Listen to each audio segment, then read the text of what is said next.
जय जगन्नाथ।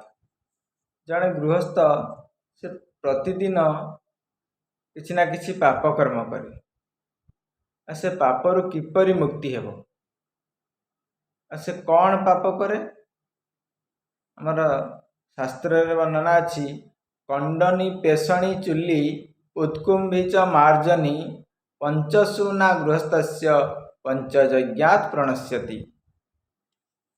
प्रतिदिन जड़े गृहस्थ उखुल बा ढिंकी पूर्वर जो थे धान कुटा होता आउ चक्की जो थे पेशा होता चाउल डाली इत्यादि पेशा होता चूल्हा कहले चुली जो थे रोषे करा जाए से किसी जीव हत्या हुअंती।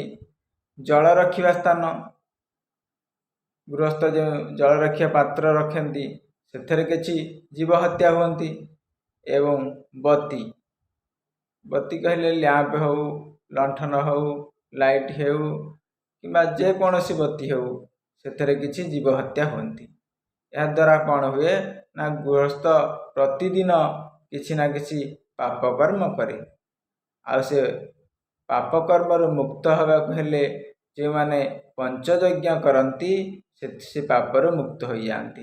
ताले से पंचयज्ञ कौन शास्त्र अच्छी अध्यापनम ब्रह्मयज्ञ पितृयज्ञस्तु तर्पणम होमदैव बलिभौत नृपयज्ञ अतिथि पूजनम।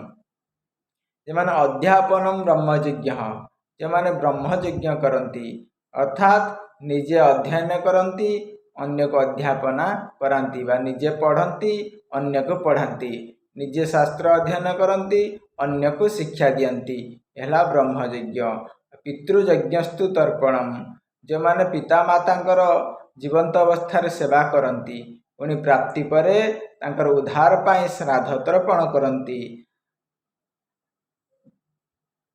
पुणी होमदैव बलिभौत पुणी जो माने प्राणी मानकर सेवा करती वृक्षलता मानकर पशुपक्षी मानकर सेवा करती आउ के माने जो माने अतिथि पूजा करती बा लोक मानकर सेवा करती से माने एई पापरु मुक्त हो जाती। जय जगन्नाथ।